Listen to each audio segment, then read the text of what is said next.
Sa 154 days to go before Mother's Day 2024 sa May 12 sa Pantala, nilipad ng Mother's Day inatayan para sa 2024 ang imujol ng Mother's Day.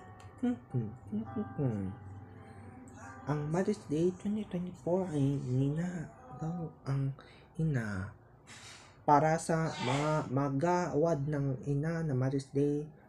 Inaatayan sa pagsama sa 2024 ang dubilan ng magkakalaga dahil sa ina malalas ang kilugod ng mga patikilan. Malala ang kanya na di inituyan sa mga isyu at karapatan ang ito. Ang gumpo ng hindi tinutumpa sa mga kasama ng nag-isa na sagot sa pagkukonsul.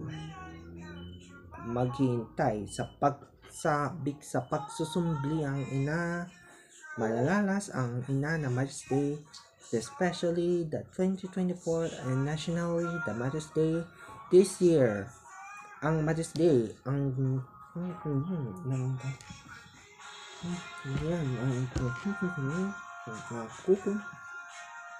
ng isusunod sa ng para sa mga ina na ikukonsul yan ng kaito.